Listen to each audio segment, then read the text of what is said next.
रात गहरी होने के बाद ससुर जी ने मेरे कमरे का दरवाजा खटखटाया और मुझसे बोले, बहू, मैं बाथरूम में गिर गया था और मेरी कमर में बहुत दर्द हो रहा है।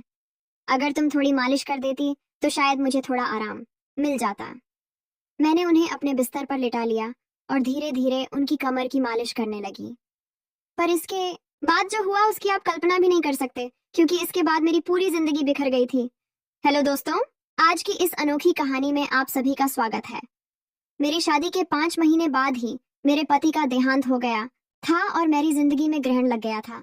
मेरे पिताजी ने बड़ी मुश्किल से मेरी शादी करवाई थी, लेकिन 5 महीने के अंदर ही मैं फिर से अपने मायके वापस आ गई थी। मेरे मायके में मेरी माँ नहीं थी। जब मैं 10 साल की थी तभी मेरी माँ का देहांत हो गया था। इसलिए मुझे बहुत डर लगता था कि अगर पिताजी मुझसे कुछ कहेंगे तो मैं किसके आंचल में अपना मुंह छुपाऊंगी। माँ की मौत के बाद पिताजी ने दूसरी शादी कर ली थी और मेरी सौतेली माँ मुझसे बहुत नफरत करती थी। इसलिए मुझे और भी ज्यादा डर लग रहा था। मेरी सौतेली माँ अक्सर मुझे ताने देती थी कि पहले अपनी माँ को खा गई और फिर अपने पति को भी खा गई। अब यहाँ क्या लेने आई है? क्या हमें भी बर्बाद करके छोड़ेगी? ये सब ताने मुझसे बर्दाश्त नहीं होते थे, पर मैं और कर भी क्या सकती थी। मेरी जिंदगी ऐसे ही गुजर रही थी। फिर अचानक एक दिन मेरे ससुर जी हमारे घर आए और उन्होंने मेरे पिताजी से कहा कि वह मुझे फिर से अपने घर ले जाना चाहते हैं। मेरी सौतेली माँ ने तुरंत ही हाँ कर दिया, लेकिन मेरे पिताजी ने कहा, अब आपका बेटा इस दुनिया में नहीं है, तो आप मेरी बेटी को क्यों ले जाना चाहते हैं? इस पर मेरी सौतेली माँ ने मेरे पिताजी से बहस करना शुरू कर दी और कहा, इसमें इतना सोचने की क्या बात है? वह अगर कह रहे हैं कि वह प्रिया को ले जाना चाहते हैं तो उन्हें ले जाने दीजिए ना। आपको इतनी तकलीफ क्यों हो रही है? और वैसे भी प्रिया उनके घर की बहू है। उनके बेटे की मौत हो गई है तो क्या हुआ, वह अपने ससुराल तो जा ही सकती है ना। माँ के इस झगड़े के बाद पिताजी ने कहा, अगर मेरी बेटी वहां खुश रहेगी तो मुझे कोई दिक्कत नहीं है। प्रिया अगर जाना चाहती है तो आप उसे जरूर ले जा सकते हैं। मेरे ससुर जी ने मेरी तरफ देखा और कहा, चलो कपड़े वगैरह लेकर आओ। मैंने भी सोचा कि यहाँ रहकर सौतेली माँ के ताने सुनने से अच्छा है कि अपने ससुराल जाकर सुकून से रहूं। मैं ससुर जी के साथ वापस ससुराल आ गई थी। यहाँ पहुंचने के बाद मैं अपने कपड़े बदल रही थी कि तभी मेरे ससुर जी मेरे कमरे में आ गए और बोले, बहू 1 कप चाय बना लाओ। मैंने जल्दी से अपने कपड़े ठीक किए और रसोई में जाकर चाय बनाने लगी और चाय बनाकर ससुर जी को दे दी। चाय पीते हुए उन्होंने मुझसे कहा, प्रिया तुम्हें पता है इस घर में मैं बिल्कुल अकेला हूँ। मेरा बेटा मेरी इकलौती संतान थी और तुम्हारी सास भी गुजर गई है। मैं इसीलिए तुम्हें यहाँ लेकर आया हूँ ताकि मुझे इस घर में अकेला ना लगे। मैंने कहा, पिताजी आप बिल्कुल चिंता मत करें, मैं भी तो आपकी बेटी की तरह हूँ, मैं हमेशा आपके साथ रहूंगी। फिर ससुर बोले, मुझे पता है कि तुम मेरे साथ रहोगी, क्योंकि तुम्हारी सौतेली माँ तुम्हें मायके में कभी शांति से नहीं रहने देगी। इसी तरह दिन गुजर रहे थे और हम दोनों एक दूसरे का सहारा बने हुए थे। 6 महीने बाद एक रात मैं अपने कमरे में सो रही थी कि तभी देर रात किसी ने मेरा दरवाजा खटखटाया। मुझे समझ आ गया था कि यह मेरे ससुर जी ही होंगे, क्योंकि इस घर में हम दोनों के अलावा कोई और नहीं था और आधी रात को कौन दरवाजा खटखटाएगा। मैंने सोचा कि शायद पिताजी को कुछ जरूरत होगी, तभी देर रात यहाँ आए हैं। दरवाजा खुलते ही मेरे ससुर जी ने मुझे पकड़ लिया और बोले, बहू मैं बाथरूम में गिर गया था, मुझे बहुत दर्द हो रहा है, अगर तुम थोड़ी मालिश कर दो तो मुझे आराम मिल जाएगा। फिर मैंने उन्हें अपने बिस्तर पर ही लिटा लिया। मैंने उनकी मालिश करना शुरू कर दिया। कुछ देर तक मालिश करने के बाद मैंने नोटिस किया कि ससुर जी मुझे अजीब तरह से घूर रहे थे।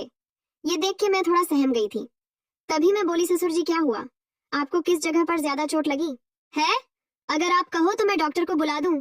इस पर ससुर जी ने कहा कि नहीं बेटा, तुम बस मालिश कर दो, इससे ही आराम मिल रहा है। उनकी अजीब सी बातें सुनकर मुझे अब और भी अजीब लगने लग गया था। फिर मैं बोली, ससुर जी आप यहीं मेरे कमरे में ही लेट जाइए। कमर में दर्द लेकर आप अपने कमरे तक कैसे जाएंगे? मैं आपके कमरे में जाकर सो जाती हूँ। मेरी बात सुनकर मेरे ससुर बोले, बेटा तुम मुझे इस हालत में अकेला छोड़कर चली जाओगी। अगर रात को मुझे बाथरूम जाना पड़ा या अगर मुझे किसी और चीज की जरूरत पड़ी तो मैं क्या करूंगा? इससे बेहतर है कि तुम यहीं सो जाओ। कुछ समय बाद मेरे ससुर उठकर मेरे पास आए और बोले, बहू मैं तुमसे कुछ कहना चाहता हूँ, अगर तुम मेरी बात मान जाओ तो ही मैं कहूंगा। उनकी इस बात से मेरा दिल और भी ज्यादा बेचैन हो गया था। मैं चिंतित होकर बोली, बोलिए पिताजी। ससुर जी थोड़ा हंसकर बोले, आज की रात मैं तुम्हारे साथ बिताना चाहता हूँ, क्योंकि अब अकेले अकेले अच्छा नहीं लगता है। मेरी पत्नी के मरने के बाद मैंने सोचा था कि फिर से शादी करूंगा, पर जब बेटे की भी मौत हो गई तो फिर मैंने शादी के बारे में सोचा ही नहीं। पर जब से तुम वापस आई हो, तब से मैं तुम्हारे प्यार में दीवाना हो चुका हूँ। उनकी यह सारी बातें सुनकर मुझे बहुत असहज महसूस हुआ, लेकिन उनकी बात का विरोध करने की हिम्मत नहीं हुई। मैं अपने कमरे में ही सोफे पर लेट गई, लेकिन मुझे नींद नहीं आ रही थी, क्योंकि मुझे बहुत डर लग रहा था। ससुर जी ने मुझसे कहा, बहू, मुझे लगता है मैंने तुमसे कुछ गलत नहीं कहा। मैं चाहता हूँ कि तुम मुझसे शादी कर लो, ताकि हमारे रिश्ते को कोई गंदा नाम ना दे। तभी मैं हक्का बक्का होकर बोली, ससुर जी, आप यह सब क्या कर रहे हैं? आप मेरे ससुर हो। ससुर का दर्जा पिता के समान होता है, और आप मुझसे शादी की बात कर रहे हो। आप बोलने से पहले एक बार सोच तो लो कि आप क्या क्या बोले जा रहे हो। तभी मेरे ससुर बोले, देखो बहू, मैं मानता हूँ कि मैं कभी तुम्हारा ससुर था, लेकिन तुम्हारे पति को मरे हुए अब 1 साल हो चुका है। जब मेरा बेटा ही नहीं रहा, तो हमारे बीच में ससुर और बहू का रिश्ता कहाँ बचा है?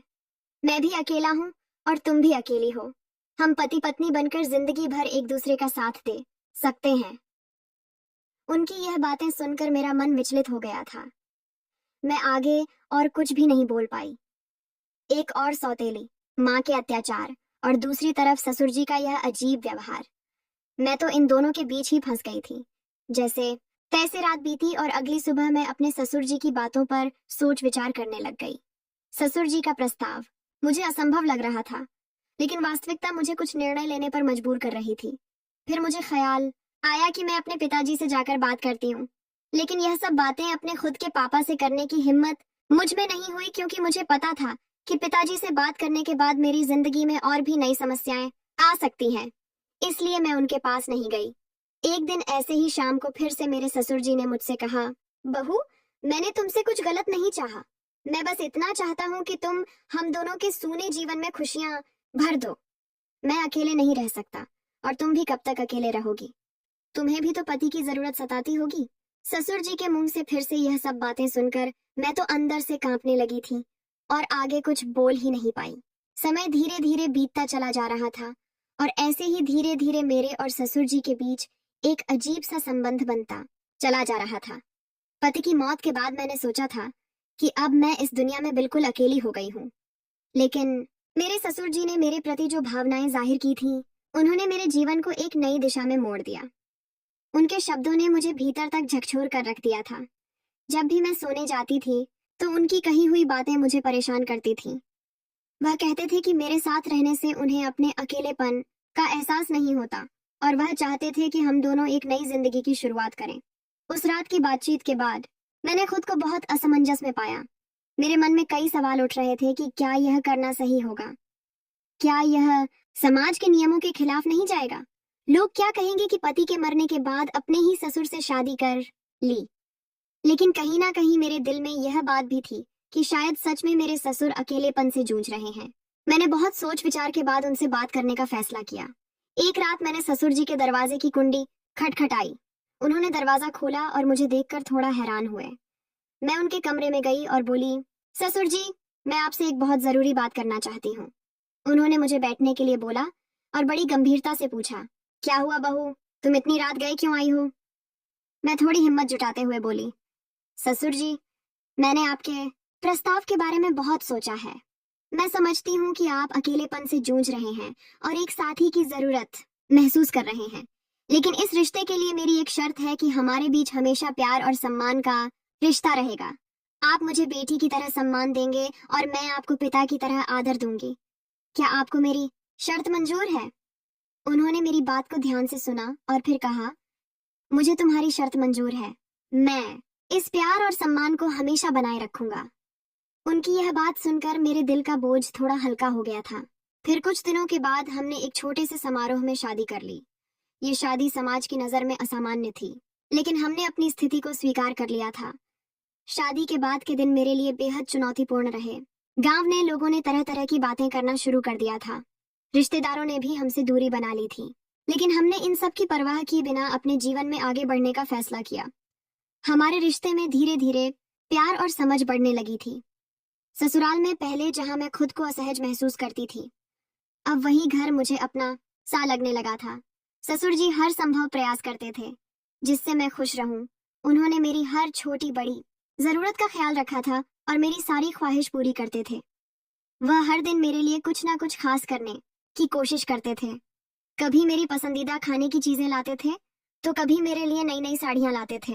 धीरे धीरे मैंने उनके प्रति एक अलग तरह का आदर महसूस करना शुरू कर दिया था। हम दोनों ने मिलकर एक नई जिंदगी की शुरुआत की थी।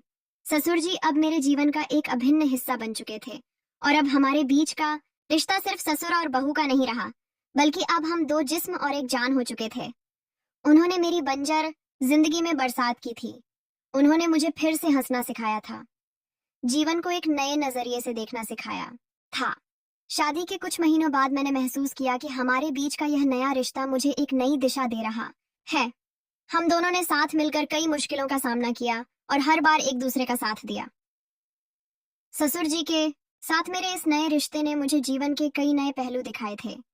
उन्होंने मुझे यह एहसास दिलाया कि जीवन में अगर साथी सही हो तो कोई भी मुश्किल इतनी बड़ी नहीं होती कि उसे पार ना किया जा सके।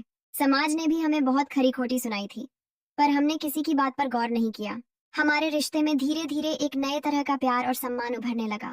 उनके साथ बिताए हर पल ने मुझे कुछ नया सिखाया और मुझे एहसास हुआ कि कभी कभी जीवन हमें ऐसे मोड़ पर ले आता है जहां हमें अपने फैसलों पर पुनर्विचार करना पड़ता है।